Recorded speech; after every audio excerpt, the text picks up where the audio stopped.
I want to start by telling you something that almost nobody in this space will tell you. And I want to tell you first before anything else, because I think you deserve to hear the truth before you hear anything that feels comforting. The undeniable sign you have been looking for, dan verfin, in ennoi force, andoin, in dashan for, the confirmation, the proof, the cosmic green light that tells you his love is real, and this connection is what you believe it is. That sign does not live where you have been searching for it. It does not live in his behavior. It does not live in how quickly he responds, or whether he watched your story, or the way he looked at you across the room 3 weeks ago that you have replayed more times than you can count. It does not live in synchronicities, or recurring numbers, or songs that come on at the exact right moment. It does not live outside of you at all. The undeniable sign lives inside you, and by the end of what I share with you today, you will understand exactly what I mean, and why that truth, as uncomfortable as it might feel right now in this moment, is actually the most loving thing anyone could offer you. Carl Jung spent decades studying what he called the complexes, those clusters of emotion and memory and belief that live in the unconscious and that drive human behavior in ways we are almost entirely unaware of. He believed that the most urgent work of any human life was not to find the right person, not to secure the right love, not to decode the behavior of someone who mattered to us, but to know ourselves, to illuminate the hidden architecture of our own interior life with enough honesty and enough courage that we stopped being driven by forces we couldn't see. He wrote that until you make the unconscious conscious, it will direct your life, and you will call it fate. I want you to hold that for a moment, because I think it is the most important sentence you will hear today. Until you make the unconscious conscious, until you bring into the clear light of your own awareness the beliefs and the wounds and the patterns that are operating underneath your love life, you will experience the consequences of those beliefs and wounds and patterns over and over and over again, and you will not understand why. You will call it bad timing. You will call it fate. You will call it a connection so profound and so rare that ordinary logic doesn't apply. You will build entire narrative architectures to explain why the pain you are experiencing is actually evidence of something sacred. And I need to gently, firmly, lovingly ask you, what if it isn't? What if the intensity of what you feel, the consuming quality of it, the way it follows you into your sleep, the way your nervous system lights up with his name, is not evidence of a rare and destined love, but evidence of a wound that is asking to be seen? What if the very thing that makes this feel so profound, so significant, so different from anything you have experienced, is not the exceptionality of the connection, but the familiarity of the pattern? This is not a comfortable question. I know that, and I'm not asking it to diminish what you feel or to suggest that your experience is not real. Your experience is completely real. The feeling is completely real. What I'm inviting you to examine is what the feeling is really made of. Jung introduced a concept that I think is one of the most useful and one of the most underused ideas in all of romantic psychology. He called it the projection, and in the context of love and longing and the experience of feeling deeply, inexplicably, almost supernaturally connected to another person, it goes like this. Every human being carries inside them an image built from their earliest experiences of love and attachment and disappointment, of what love looks and feels like. This image lives in the unconscious. It is formed before we have language for it, before we have the capacity to examine it, before we even know it exists. And it is formed not from our best experiences of love, but from our most formative ones, the ones that shaped us at the level of the nervous system, the ones our body learned to recognize as love before our mind had any say in the matter. And when we encounter someone who activates that image, who matches in some constellation of qualities both seen and unseen, the template our unconscious carries for what love feels like, we experience something extraordinary, a sense of recognition so powerful it can feel like fate. A pull so strong it seems to transcend ordinary explanation, a feeling of knowing this person, of having always known them, of being somehow home. That feeling is real. But here is what Jung understood, and what almost no one in the romantic content space will say directly.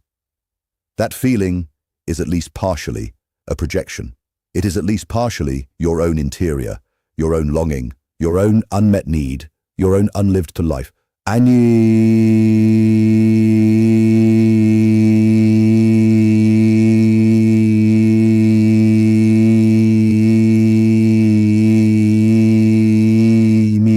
Mirror of another person, and the intensity of what you feel is not necessarily a measure of the depth of the connection. It is often a measure of the depth of the interior material that is being activated. This does not mean the other person doesn't exist. It does not mean there is nothing real between you, but it means the most honest question you can ask yourself. More honest than does he love me? More honest than what do his actions mean? More honest than is this connection sacred? Is the mein Sein is this. What am I recognizing in him that I have not yet recognized in myself?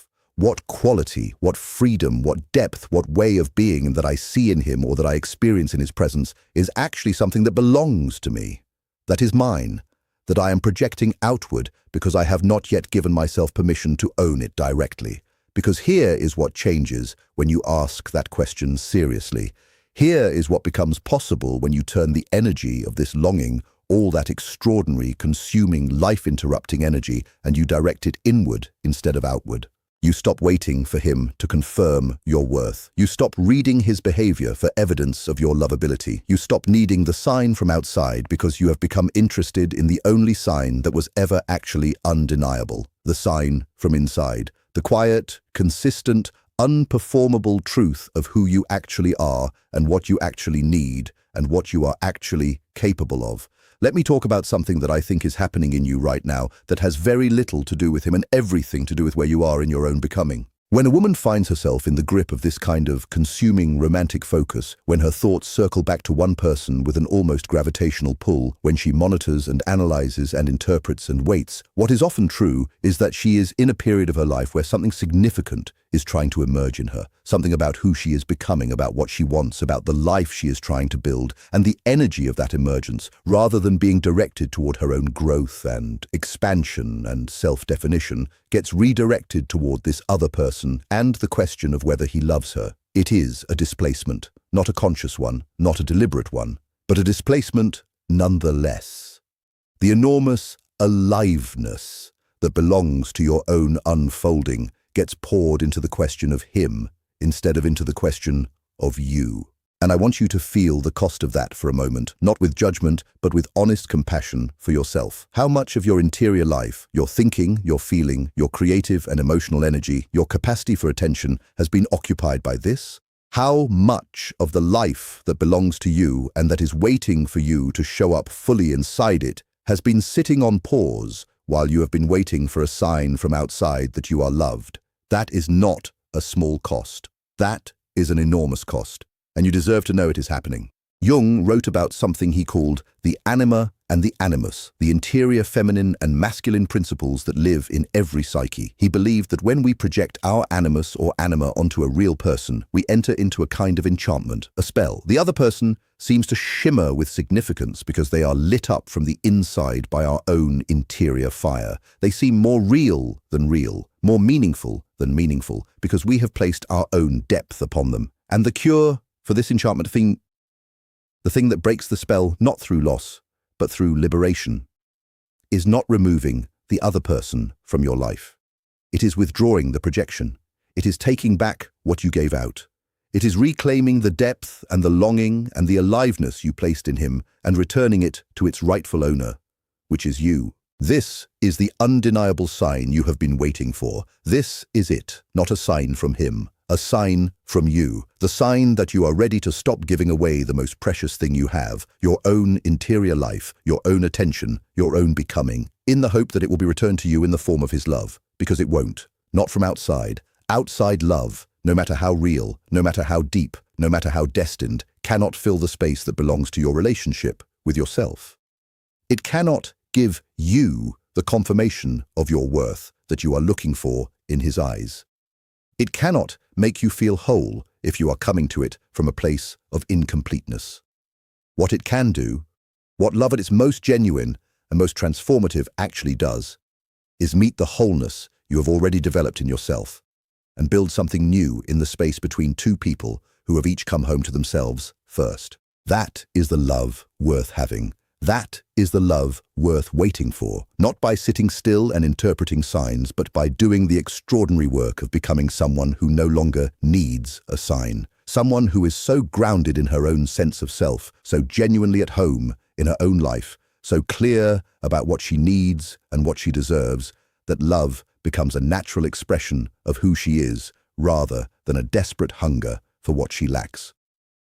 Now, I want to speak very directly to the part of you that is resisting this, because I know it's there. I can feel it from here. The part that says, but you don't understand. This connection is different. This one is real. He's not like other people I've been confused about. What we have is something that cannot be explained by psychology or projection or patterns. It's bigger than that. And I want to say to that part of you with complete sincerity, I believe you. I believe the feeling is different. I believe the connection is significant. I believe that something real happened between you and this person and that it has changed you in ways that matter. But here is what I also know, and what Jung knew, and what anyone who has done serious work in the territory of human psychology and emotional healing knows. Every person who has ever been in the grip of a consuming, inexplicable, seemingly destined love has felt that it was the exception, that theirs was the one that transcended ordinary explanation. The very nature of projection, the very nature of the enchantment, is that it does not feel like projection. It feels like truth. It feels like clarity. It feels like finally seeing something real after a life of settling for less. The intensity of the feeling is not the measure of its reality, and the feeling that something is different is not evidence that the same patterns aren't operating, just at a new level of sophistication and depth. I say this not to take something from you. I say this because the alternative, the path of continuing to look outward for a sign that you are loved, continuing to outsource your sense of reality to his behavior, continuing to give your most precious inner resources to decoding someone else's silence. That path cost you too much. It has already cost you too much, and you deserve someone to say that clearly. So here is what I want to leave you with. Not a promise about him. Not a reading of what his silence means or what signs you should watch for, or whether the universe is aligning your energies toward reunion.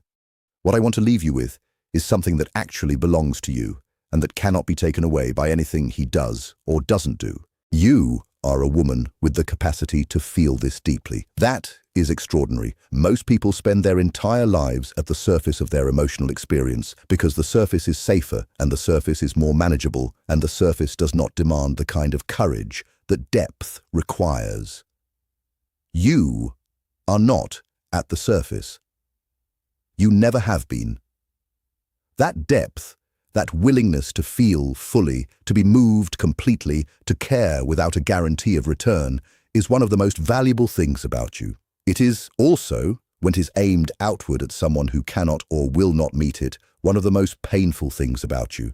The work, and I use that word not to make it sound heavy, but to acknowledge that it is real and it is significant and it deserves your respect. The work is to turn that depth inward, to become as interested in yourself as you have been in him, to bring that same quality of attention, that same perceptiveness, that same capacity for nuance and complexity to your own interior life, to ask yourself with the same energy you have been directing at him, who am I becoming? What do I actually need? What kind of love would genuinely nourish the deepest part of who I am? What am I ready for? What am I ready to release? Those questions, lived honestly over time, will do something that no amount of watching for signs will ever do. They will make you genuinely, solidly, unshakably at home in yourself. And from that home, from that real, earned, grounded place, love becomes possible in a completely different way. Not as rescue, not as confirmation, not as the sign you were waiting for from outside, but as the natural meeting of two people who have each done enough of their own work to be truly available to each other. That is the love that is real. That is the love that lasts. That is the love you deserve. And the undeniable sign that it is on its way. It is not something he does. It is something you choose. The moment you turn your attention, fully, genuinely, with all the depth you contain, back toward yourself, something shifts. Something becomes possible that was not possible before. Something in the universe, if you want to speak in those terms, responds to the clarity of a woman who has decided that her own becoming matters as much as being chosen. That shift, that decision, that quiet, powerful, deeply personal turning inward, that is the sign. It has been available to you the entire time, and it belongs to no one but you. If something in what I shared today landed somewhere real in you, if something moved or clicked or uncomfortably clarified, I want to know. Leave it in the comments, because this conversation is more important when it happens between people rather than in one direction. You're not alone in navigating this. And the more honestly we speak about what love actually asks of us, the more possible it becomes to receive it fully. Stay with me here, because this is the work we do every week. The real work, the honest work, the work that actually changes something. And you deserve all of it.